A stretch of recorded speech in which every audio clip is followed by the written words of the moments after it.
Welcome. Hope you are having a fantastic morning so far. Joined by my colleagues, and we're going to share some of those resources that you have been asking about. So we are excited to start with all of you this morning. And Pam, are you able to see my screen right now? I'm going to pull up my slide. Can you see that? I see a black screen. All right. Nope. Now I see it. Okay, perfect. Great. So I think we're going to wait about 30 more seconds and get started, but would love to have you let us know where you are from and your role in education. So if you could go ahead and put that in the chat, that would be fantastic. I'm going to hide these floating meeting controls. So Pam and Susan, if you could let us know where people are from, where they're joining us from, that would be great. Shaelynn Farnsworth here. I'm the Senior Director of Partnership Strategy. My team, which consists of myself, Erin, and Brittany, whom you may have connected with, met at conferences or spoke virtually with. We support educators across the United States using all of the free resources and programs from the News Literacy Project. Here is a collection of our free resources and programs available for you to use in your districts, in your classrooms with your students. Some of these are perfect to share with families, community members, stakeholders. But we're going to get started here. I want to introduce myself again, Shaelynn Farnsworth. I am pleased to be with you this morning, sharing specifically Checkology, but I'm joined by my two colleagues, Pam and Susan, who will be sharing about some more of our free resources that you can use in your classroom. But we're going to get started here. So as you can see before you, we have a huge amount of resources, programs, lessons, communities, frameworks for you to use in your classroom. But I'm going to focus on Checkology, and Checkology is our flagship program that began around 2016. And little known fact, that some of you may not know, before I was working with the News Literacy Project, I used some of the first iterations of these resources with my own students in my classroom. I'm coming to you live from Iowa, but very excited to share with everyone this morning. So Pam, can you see my screen? You might see Tracy Potts in front of you. I did, but it was very dark. I assume once you Yes, play, it will be good. perfect. But Yes. it's no longer on Tracy Potts. It's now on the Checkology classroom classes. Great. So again, we have a Google document that will be shared with all of our resources and links. So you have that to go with you beyond this presentation. It also contains our contact information for future support. But as I was saying, Checkology Virtual Classroom is our flagship program. It houses the best of our lessons. It is used grades 5 and up. And things that I want you to remember about Checkology, all of our lessons use best practices in multimodal learning. So think of short videos, 2 minutes or less, followed by formative assessment. They're aligned across the discipline. So these supplementary lessons, exercises, activities can be used in social studies. We have a collection of STEM resources. We have a large base of library media specialists using our resources. ELA also aligned with the ISTE standards and our own standards for news literacy. So lots of connections you can make across your classrooms. Along with being aligned and multimodal, they're all taught by subject matter experts. So think of journalists from the fields, professors, scientists, doctors. So your students will be learning from a diverse set of subject matter experts that will bring the learning to them. And it's very relevant, engaging, and ready to use. So you can use this tomorrow. We collect very minimal PII. So we are aligned to state and federal guidelines. If you're wondering about that, there's no software to download. It is completely free. It is browser-based, and it will always remain free. So if you have any questions, be sure to pop them in the chat, and Pam and Susan will funnel them my way, or else you can reach out to me for my contact information. Setting up an account is extremely easy. The link is found on the document, but basically you go to getcheckology.org and you'll see there's 3 different options. There's one for educators. Students rarely will go to this unless they independently stumble across it. They usually are given a URL to your class and zipped right in.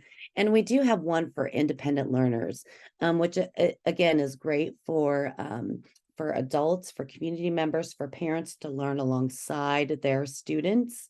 But this is definitely not one that classroom teachers want. Classroom teachers want this one right here for educators. And when you push register now, it'll ask you some basic questions.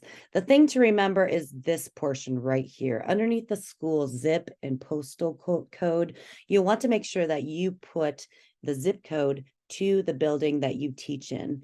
And what this allows you to do on the platform is add a co-teacher, a parent, a cross-discipline expert. Maybe you're using this in advisory time.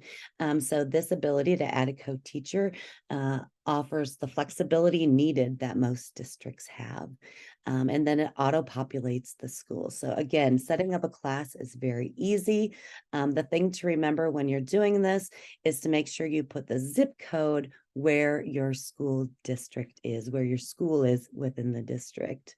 I'm going to pause before I go on to the platform to see if there's any questions, Pam or Susan, in the chat about Checkology. I didn't see any yet. Great. Neither. Perfect. So once you set up your free account, and again, it's free for you and for students, adding students to the platform is very easy. You simply create a class and then you put the link given to you in your LMS. You can project it and have students join that way. You can send it an email, whatever works best for your situation. It makes adding students to your class extremely easy. So this is what the platform looks like with the teacher view. You'll notice there's different tabs across the top, just like any normal LMS that provides different functionality, different resources, and different content for you to use in your classroom. Once you set up a class, all you do is simply push the big plus sign, and it asks you some information such as the title. Let's say this is going to be Library Sciences. And student, let's say it's going to be high school. This is for 11th grade. Subject, here we have library media specialist. And here underneath the advanced settings is where you find the co-teacher list. That's why it's so essential for you to put the zip code. Once you are filling out all of this information, you simply push create a class. Now, our platform is intuitive in that it defaults to a generic Checkology 101 course, which helps lay those foundational skills. So if you don't know where to start, don't worry, we have you covered. It defaults to, depending if you push high school or middle school, a Checkology 101 course. So it will help get you started. You can assign course right there or add students. Again, very easy to use. We put documents linked on our Google resource sheet for you to explore more. But if you need support, make sure you reach out and we can help get not only you, but your colleagues set up off and running on the platform. So I think probably the shining gem of our resources for educators would be the content, the lessons that we provide. They're highly engaging. They're out of the box ready, and they're extremely relevant. They help form those foundational skills of helping students develop the critical thinking skills necessary to identify fact from falsehoods, understanding the First Amendment, algorithms. You'll see as I scroll through here, we have a large amount of lessons that your students can use in the classroom. Again, supplementary in nature, but aligned across multiple disciplines. I love this. If we have any social studies educators joining us, we have a great one added last year on editorial cartooning, and Lalo brings it all the way up to current day memes. And I know that is great information. I think it hits in maybe middle school. I think you'll find that standard about editorial cartoons, but this is a fantastic one. Here's our collection of STEM lessons, as well as our most recent one, Harm and Distrust. Along with the lessons, we also have exercises. These are short, single class period exercises that reinforce those skills from up above. So if you're looking for a shorter activity to use in the classroom, something to extend the learning, hone those skills, then you will find those in the practice and extend. And finally, we have our fact-checked challenges and check center missions. These correspond with our check center and help build the habits of mind for online searching that our students encounter. One that I want to point out, if you have not been on the platform lately, is this one towards the bottom. It's actually the most recent one.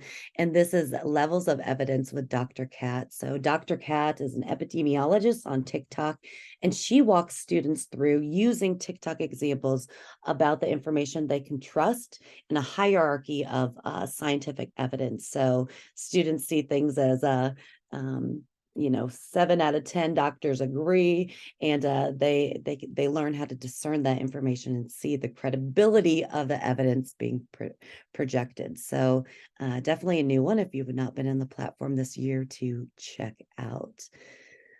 But as I was saying, all of our lessons are similar in nature, parallel in structure. They're all taught by subject matter experts. And probably our most popular one is this one by Tracy Potts. It is called InfoZones. And the primary purpose of InfoZones is for students to understand the categories or purpose information in the 6 zones of news, opinion, entertainment, advertising, propaganda, raw information, that this information would be packaged in. So students walk through the lessons with Tracy Potts and learn how to zone information. I'm going to let you listen in to Tracy Potts here to give you an understanding of how our lessons are structured. So let's hear from Tracy. When I was starting out in journalism, we didn't have nearly as much information available to us. There was no internet, no email, no texting, no social media, not even YouTube. We got all our information from textbooks, books we bought or checked out from the library, magazines and newspapers we bought or subscribed to, TV shows we watched on just a handful of channels, and films we actually had to go to the movie theater to see. With no access to the internet, we also couldn't share information with a large group of people at one time. What that meant is that only professionals could share information for the public. They acted as gatekeepers, determining what to share with the public and what not to share. But now, anyone can share information, which means that more voices have been added to the mix, including yours and your classmates. It also means that you can't trust everything you read because, well, anyone, anywhere can post and share whatever they want, whenever they want. So Tracy Potts, again, takes the students through learning that helps them identify primary purpose or zone information they are consuming online. Essential questions that are posed and can be answered in this lesson. Why is it important to know the primary purpose of information? Does the purpose of a piece of information affect its credibility? And what does it mean for information to be verified? So as we all know, students are inundated with information, especially online information, and laying that foundational skill of understanding primary purpose is extremely important. Along with this lesson, it received a brand new refresh and updates this summer. Again, it is our most popular lesson. And this summer, our team, which Pam and Susan are a part of, went through, did an audit and updated the examples, made sure the alignments, the questions were in tune, and it has a brand new formative assessment look to it. So here's an example of formative assessment. This is one that students take before they dive into each one of these primary purpose or zones with Tracy Potts. And you'll see the examples here are not only articles that students would encounter online. It's user-generated videos and contents. We have some infographics. And so students would go through, expand the examples, and this is a simple drag and drop formative assessment. When students push next, it immediately gives them feedback to their assessment and allows them a retry. So it defaults to multiple attempts in this formative assessment. As you would imagine, throughout the rest of the lesson, Tracy Potts goes through one by one for each of these zones or primary purposes of information, and students learn it and then immediately apply it to relevant and engaging examples that they would encounter online. So that is how our lessons are designed. Again, very high quality, one of our shining gems taught by subject matter experts from the field, and provides the formative assessment that students can immediately get the feedback after their application of the learning. I see that some people are already on our lesson guide that I have also attached. The lesson guides you find underneath our resource tab found at the top of the teacher dashboard. Here you can find resources not only for single lessons, but you'll see there's transcripts, scripts, answer keys, related resources, tips. But our lesson guides allow you as the educator to see who is the host of the lesson, the approximate time it would take to complete the lesson, as well as the essential learning objectives, the alignment, the news literacy standards outline, and the word wall that is with all of our lessons. So increasing that vocabulary. Again, these are part of our Checkology dashboard and provide an outline, a lesson guide for all of our lessons found on the platform. So I'm going to pause to see if there are any examples, questions, or needs from the group before I pass this on over to my colleague. Shaelynn, we do have a couple questions in the chat. I don't know if you want to address them, and I can certainly add to the one about the curriculum as well. Sure. Let's see here. Is there a function to fast forward to prevent students from fast forwarding through a lesson?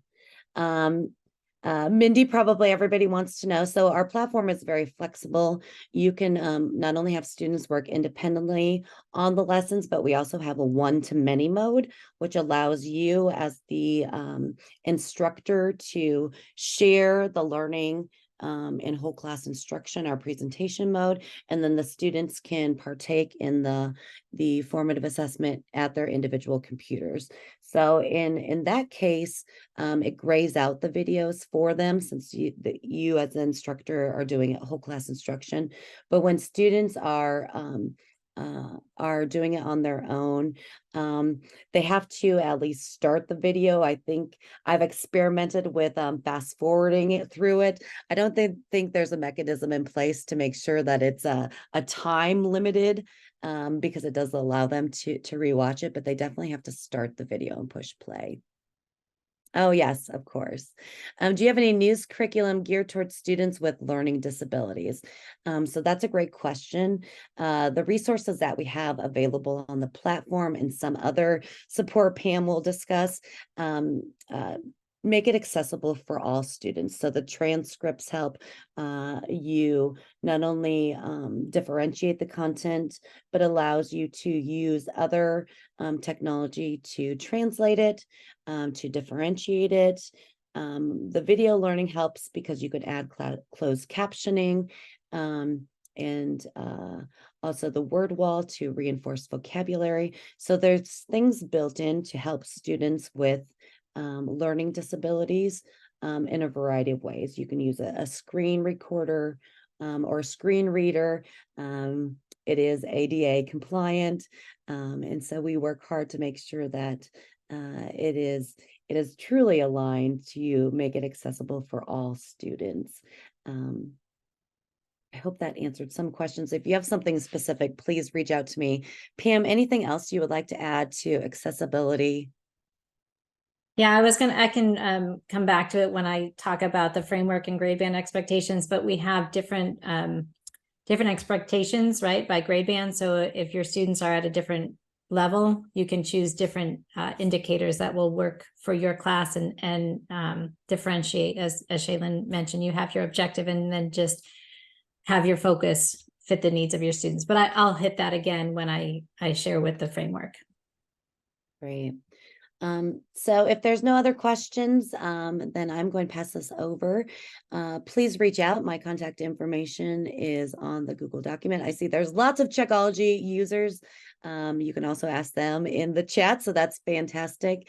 But again, everything is completely free to use, and my team especially is there to support not only educators, but districts, LEAs, groups, discipline orgs, professional discipline orgs, with the support to using our resources, all completely free. So make sure that you reach out and have a great NewsLitCamp.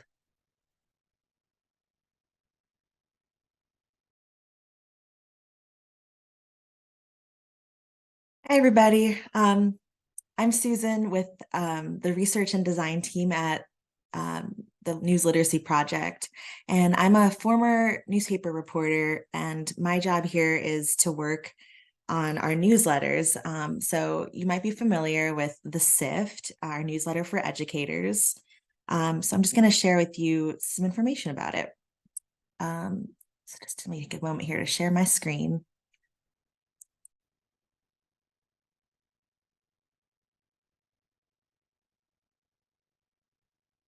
Okay.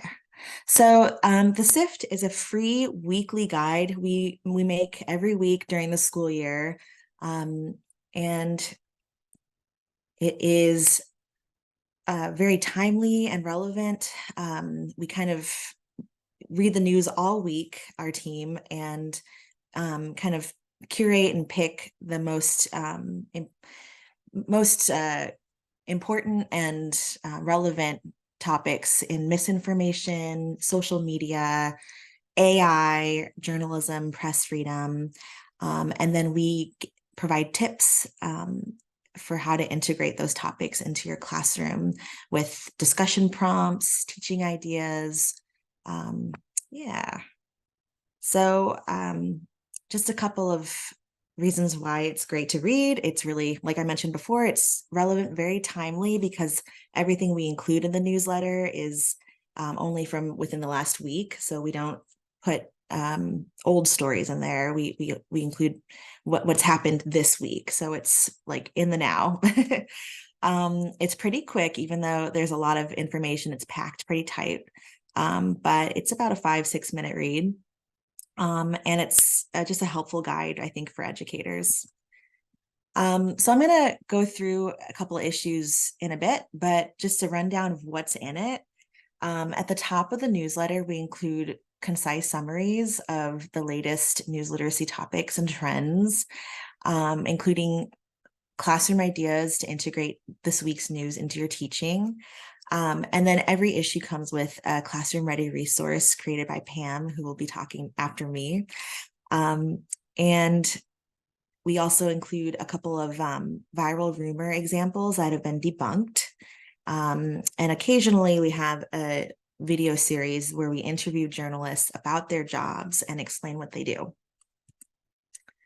So I'm going to pop over to a couple of issues we've had this month. Let's see, this one's from October 2nd. And so you can see at the very top right away, we include our Dig Deeper Classroom Ready resource. So I'm just going to click on that to show you what that looks like. View fit, maybe zoom in a bit here. So this is just a ready to go guide, a think sheet for students to use.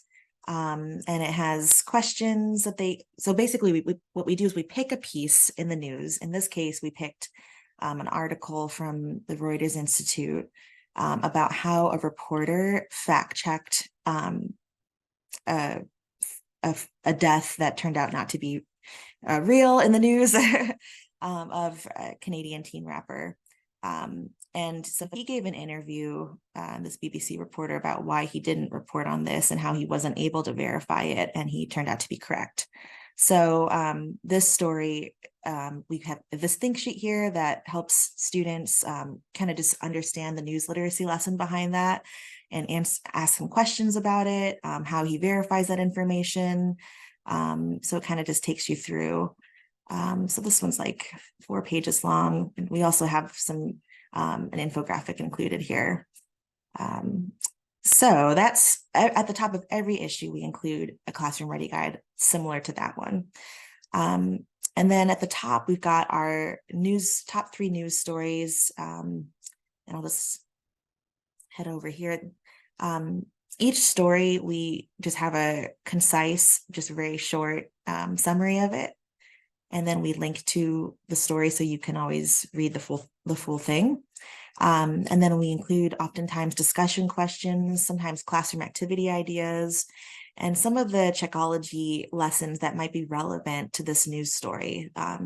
So info zones, which Shaelynn just highlighted, is relevant here. And then a few related pieces that maybe you might be interested in reading. So there's a few here. We've got another story on local news desert in Boston using AI tools to create a news site.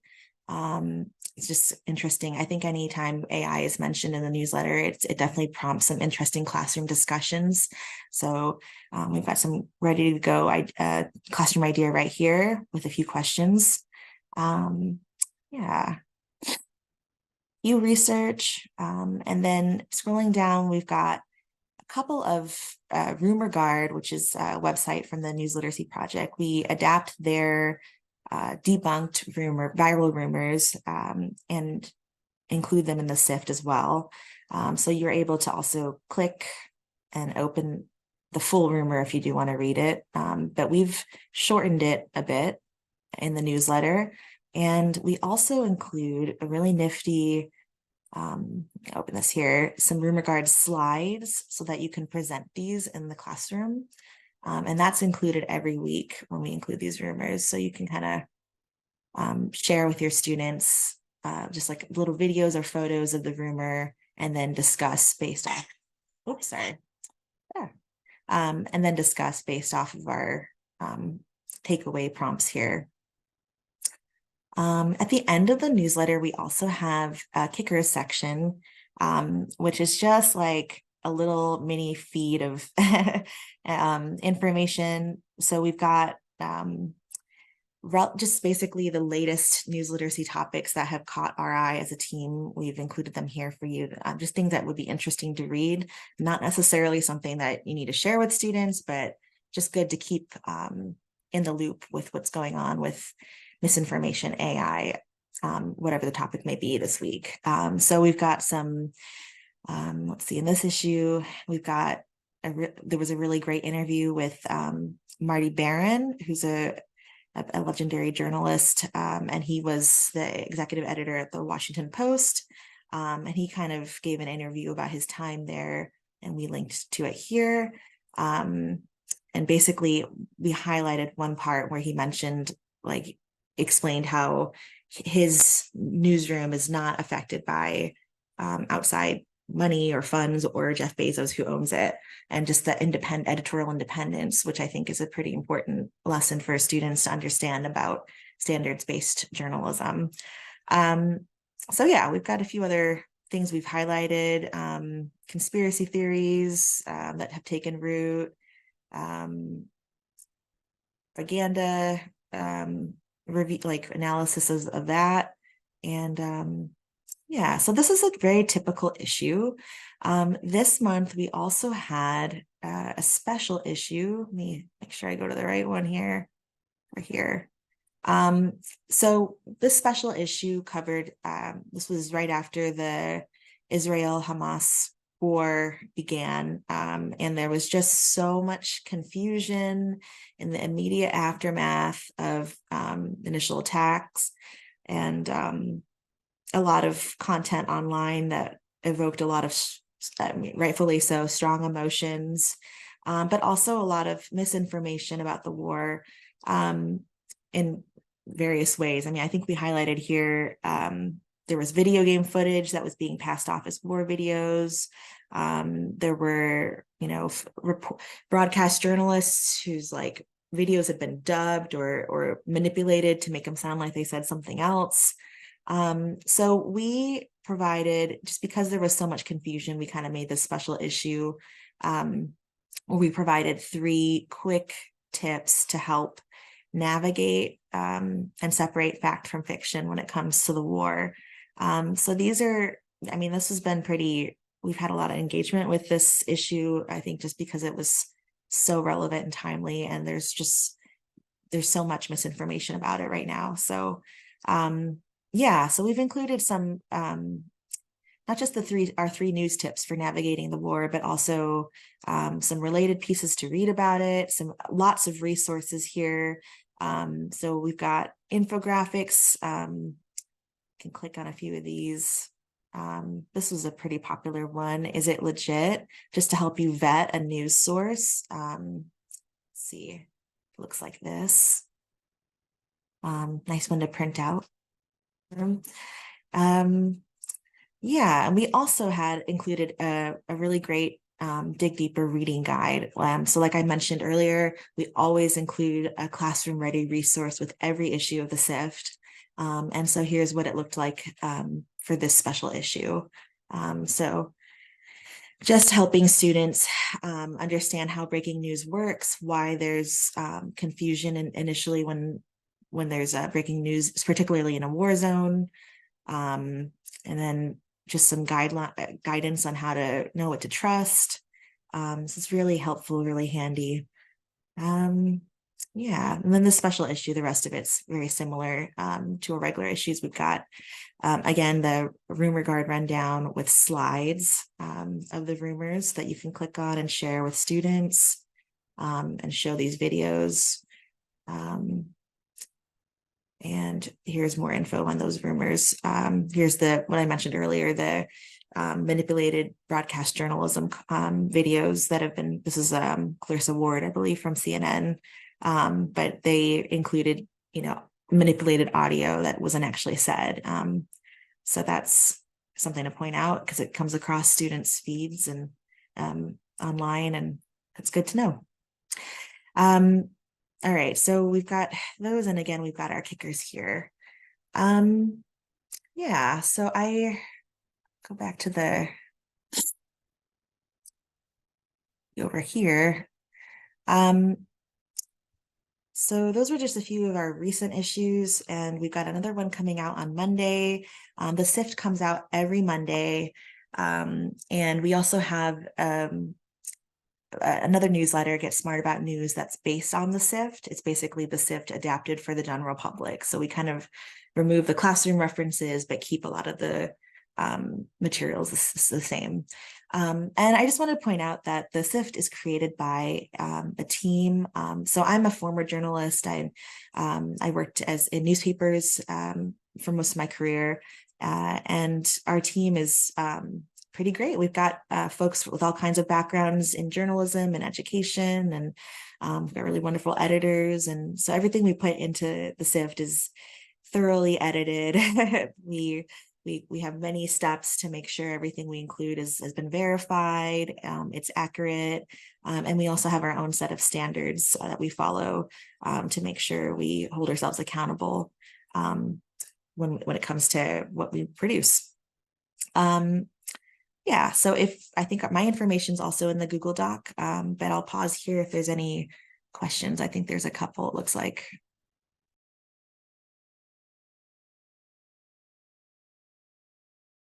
Not lots of questions, Susan, but a lot of singing the praises of the Sift. And I know that educators love it. When my team works with districts and especially library media specialists, this is a great quick win for you to share with all your tech hesitant colleagues. It's delivered to their mailbox. It comes every Monday. It's only during the school year. So we know that we share the Sift quite frequently, and a great one to share with your colleagues. So much packed into it every week. Well, thanks everybody. And thanks, Shaelynn. If there's no questions, I think I'll pass it over to my colleague, Pam. Who's Actually, gonna, oh, sorry, there is one? there are two. Oh, okay. I don't know if you want to start with Rick's, and then we can both talk about Holly's question about educators. Sure. I'm not, oh, I see Rick's. How much does the Sift overlap with AP News Fact Check?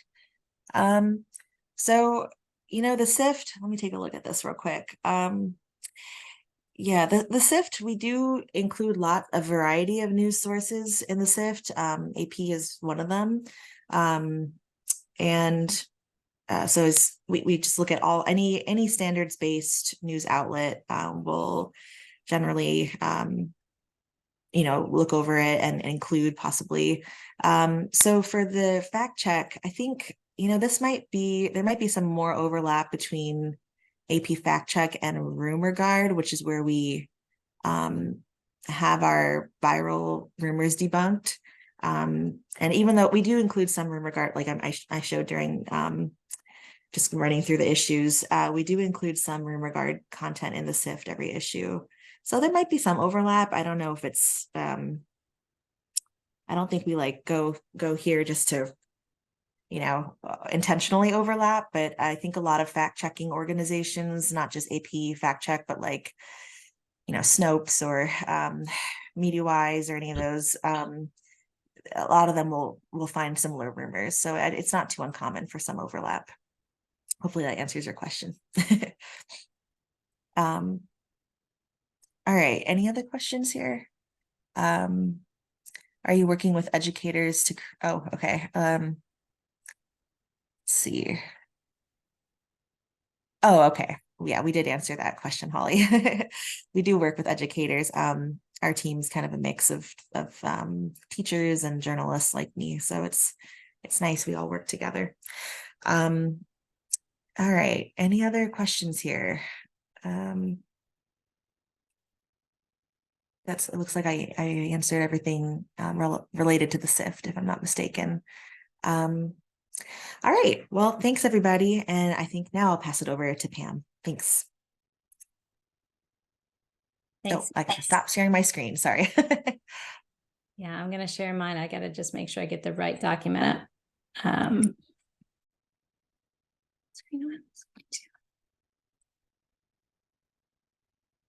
Okay, can it? Everyone can see my screen, right? The framework for teaching news literacy. Is that showing up? Yep, we can see it. Great. Okay. So thank you all so much for joining us today. As Susan said, my name is Pam Brunskill. I work with Susan on the research and design team.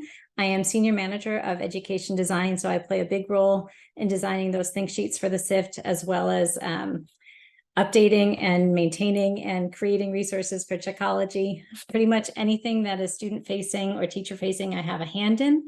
And that's because my background is in education. I was a third grade teacher, a fourth grade teacher, a sixth grade teacher, a literacy consultant, a literacy coach, a adjunct instructor at 3 different universities in their education programs, and also had my own company where I created educational resources.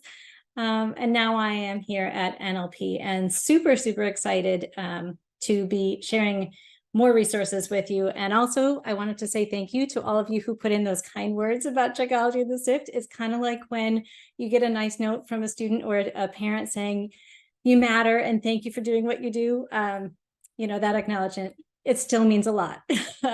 So thank you for that. And I hope you will appreciate this next resource that I'm going to talk with you, which is going to be the framework for teaching news literacy. Shaelynn talked about Checkology and Susan talked about the Sift. These are 2 of our most fantastic resources. Today, I'm going to be talking with you about where it all fits in the big scheme of things with news literacy. So we have this 2 documents that deal with helping teachers and districts for planning purposes. One is the framework for teaching news literacy, and the other is grade band expectations for news literacy. I have a screenshot of both. And that link to the framework is on the document that Tori shared at the very beginning. And if Tori, if you want to share it again in case anyone was late, I'm only going to be sharing with you some snippets, some screenshots, because otherwise it's too hard to see. And today, for time purposes, I'm only focusing on this framework for teaching news literacy, but I want you to be aware that we have both. The framework is really meant for individual teachers who want to do a unit plan, or if they want to infuse news literacy concepts into their the curriculum they're already teaching. Whereas the grade bands is more for like a curriculum coordinator or someone who's looking to scaffold news literacy through the grades. How do these concepts develop? That would go well with that question earlier about curriculum for students with learning disabilities. We have this document. You could pick and choose the expectations that will meet your students' need, but hit on the same concepts. So, you know, differentiating in that manner.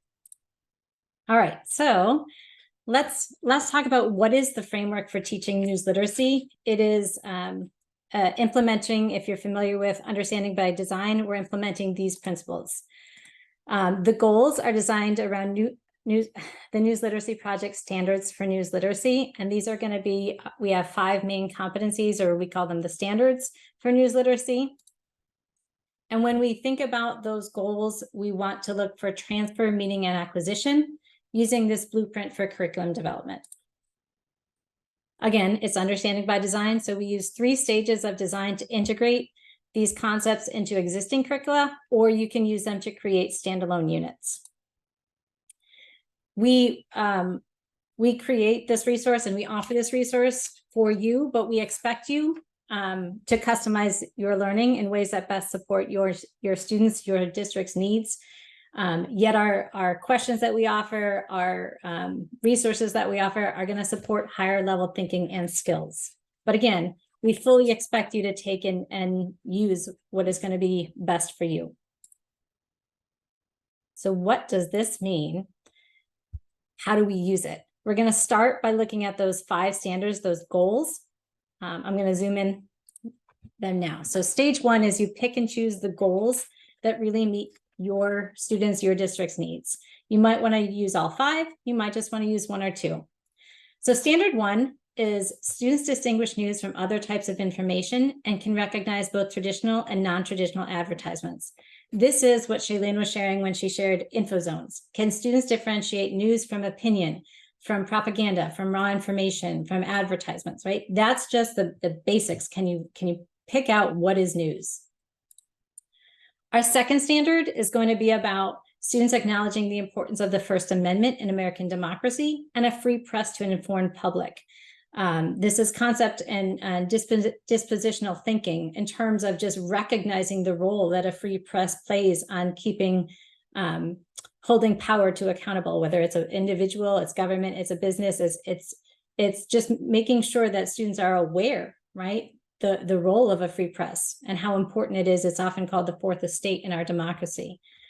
And then we get into standard 3. Students understand why professional and ethical standards are necessary to produce quality journalism, and they can apply understanding of those standards to discern credible information and sources for themselves. If you are familiar with disciplinary literacy, this is thinking like a journalist. So you may have heard of thinking like a mathematician, thinking like a scientist, thinking like a historian. In news literacy, we want to teach students how to think like journalists and to use that knowledge to interpret what information is credible and which ones are not following those professional and ethical standards in journalism. Standard 4, this is what most people with a naive thinking of news literacy will think of when you say, I need news literacy, because they're talking about misinformation. So standard 4 is going to be the skills-based standard. Students demonstrate increased critical habits of mind, including effective verification skills and the ability to detect misinformation and faulty evidence. So when Susan was pointing out the rumor slides, that's when we're using our verification skills and using the knowledge and skills really to determine if information is faulty or not, or evidence is faulty. So standards 1 through 3 really are going to be your content, concept, disposition, building about news literacy. Standard 4 is going to be about skills. And then standard 5, we get into civic disposition, acting on that with that knowledge. Standard 5 is students express and exercise civic responsibility by seeking, sharing, and producing credible information as effective participants in a democracy. They have to put those skills and knowledge to the test. And that's really what we are ultimately trying to teach kids, is how do you responsibly engage with the world in our new information world. I want you to take a look at this just for a couple more seconds, because I'm going to do a three question quiz here as to see if you can tell what standard and objective would fit.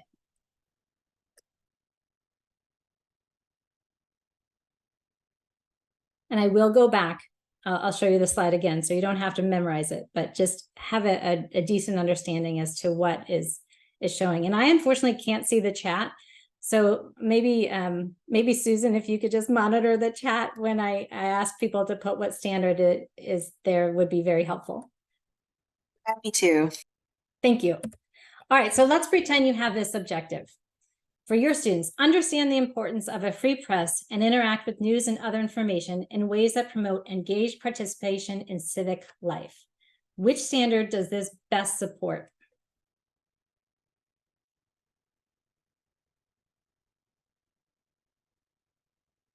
And I'll go back.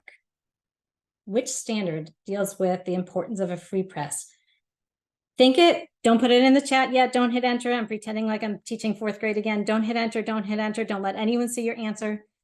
And then I'm going to, the count of 3, hit enter. 1, 2, 3, go. And Susan, I can't see the chat. Please tell me. Oh, okay. Sure. It says a lot of standard 2, a few standards 2 and 5. Oh, that is perfect. Oh, you are amazing. Yes, it definitely hits standard 2, but you're right. It could hit standard 5 because we're asking them to use that information to promote engaged participation in civic life. So you could make an argument that it is hitting standard 5 as well. You are so on top of things. All right, and for my Buffalo friends, I am from Buffalo, New York, so this one hits home. If this was your objective, determine the accuracy of information as well as the credibility of the source of that information. So you show them this picture. The genuine picture was from 2021, and that awful Kansas City Buffalo Bills game, the last 13 seconds. And if you are not a Buffalo fan, you probably are not aware, but Kansas City beat us that year. And this is a photo that was shown in the Buffalo News of Stefan Diggs at the end of that game with confetti all over the field, and Buffalo in tears and Kansas City and happy. Come the next year, the following year, somehow ESPN puts this image out on their page. The Chiefs deny the Bengals a back-to-back Super Bowl appearance, and you look, and it is the exact same image with the confetti, but instead of Stefan Diggs, it is Joe Burrow. This is not a true photo. This is a doctored photo where they just swapped out Diggs and put in Burrow and manipulated the content. So if you were teaching your students to look and critically evaluate that photo, what standard are you addressing? I'll go back and think. Don't hit enter. Don't hit enter. And on the count of 3, please hit enter. 1, 2, 3, go. All right.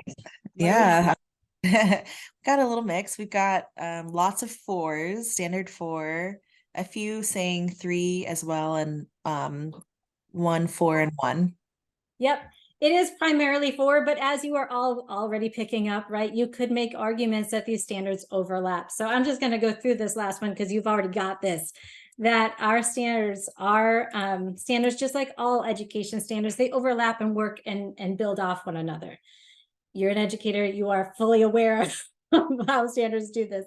So I don't think I need to explain that very much to you.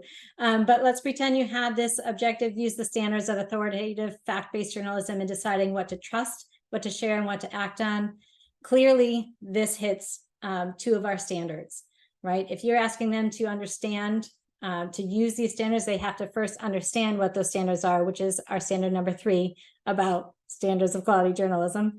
And it's also, if they're trying to determine what to share and what to act on, that is definitely the civic disposition. That's our standard 5, which I know you would have gotten. All right, so once you hit stage 1, you identified your goals, you're going to want to pick what you need to, what are the big points for transfer, meaning, and acquisition. And transfer is going to be your long-term goals. So let's pretend we're going with that information zone again. Students distinguish news from other types of information and can recognize both traditional and non-traditional ads. The long-term goal is going to be students will be to independently use their learning to distinguish news from other types of information. As adults, when they get out into the real world, this is what we hope they will do. Then we get into meaning. Those are going to be your enduring understandings and essential questions. So students will understand that different types of information exist for different purposes. In what ways do news and information shape society? They will keep considering what distinguishes facts from opinions, and why does the distinction matter for productive discourse? And then for acquisition, these are your knowledge and skills. Students will know how journalists determine which events and issues to cover in a given news cycle. Students will be skilled at differentiating information based on its primary purpose among 6 main info zones.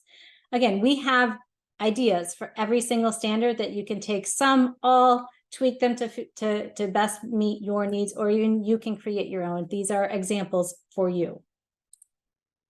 So once you've hit stage 1, your goals for the unit, or how you're infusing news literacy, then you choose stage 2, your evidence.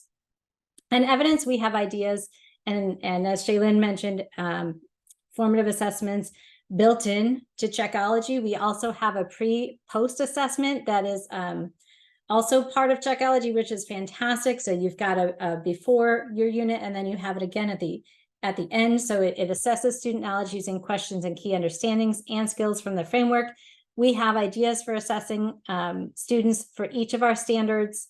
We recommend obviously creating rubrics and coming up with examples for your students that you would want.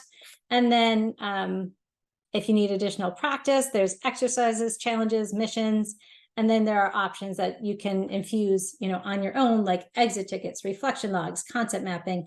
You're all educators, how to assess students and how to evaluate and make sure your students are growing. But the point is, we have ideas for you. You can choose from here. And then, of course, stage 3 is once you've determined those goals, you've determined how you want to evaluate and assess students, you plan your learning experiences. And in this document, I have listed, I believe I've listed all of our resources.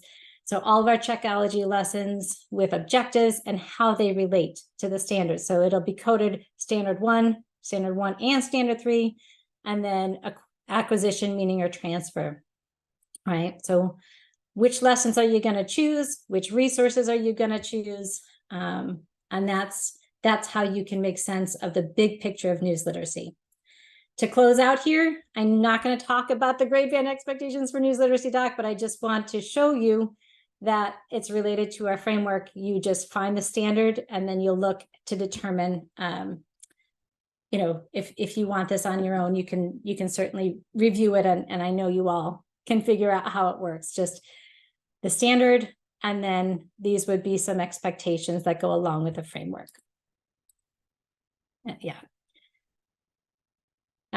Any questions about the framework?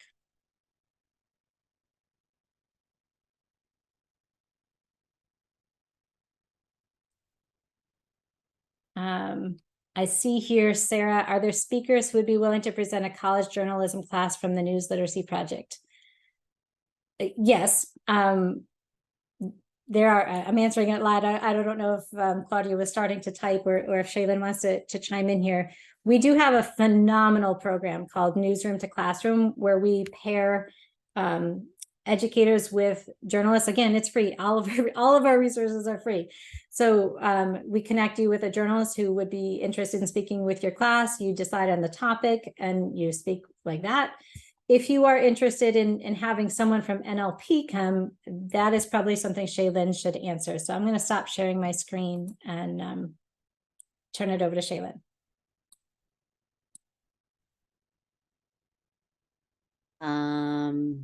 Great. So I'll show you a couple things that Pam was referencing. Of course, you can send any requests to me on the document.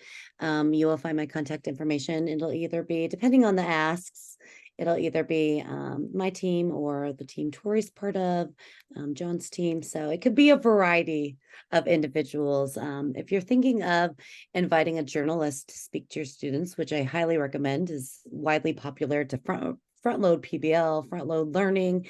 I'm back on the Checkology page here. Underneath these tabs, we are on the dashboard. We are looking at resources. We looked at content. Here you'll find one that says journalist visits, and this is our newsroom to classroom program. And so we have, since we are founded by a journalist, Alan Miller, we have connections across the United States with journalists who are willing to, since the pandemic, Zoom. All of them, I think, will Zoom into your classroom, but some will visit on location if they are close. And all you have to do is you can filter by language, you can filter by expertise. You click on a journalist's name and you'll see invite them. So you can invite them, set up a time to speak with them, talk about your learning objectives, what you would like covered, but it's a great way to bring a professional to your students, an expert in the classroom, and get them engaged with not only the news, but the profession and area of interest. I did have, and I don't know, Pam and Susan, if I've told you this, they're sports reporters. And one of my PE teachers who also organized the ADs, conference AD, said, oh, I wonder if a sports reporter would come and speak to, speak about young athletes using social media and pitfalls they can fall into to all of our coaches in PE. And I thought that was unusual, something I haven't heard, but this is all free to use. As Pam said, they're great journalists who are willing to work with your students and share their expertise, and they've been vetted by the News Literacy Project. I know there was a question about the one-to-many mode. I put a link on the document. Again, that's in the advanced settings. In the one-to-many mode, you can just go underneath those class settings, edit at any time if it's a course that you already set up. But they're in the advanced settings there, right? There's the one-to-many mode. I know we have 3 minutes left. Any other questions? I'll keep this screen on in case there's any other Checkology, Sift, or resource library or document question, then we can just answer it and I can share it live. Any other questions pop in there?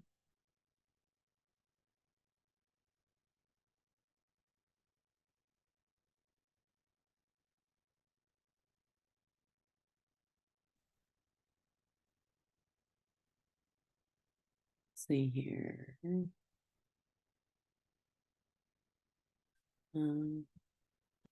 Perfect. So seeing none, I'm going to stop my screen.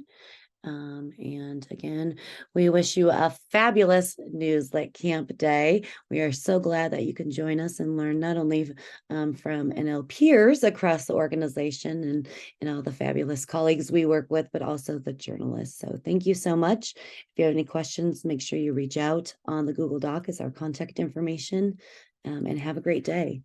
Thanks for working with our students.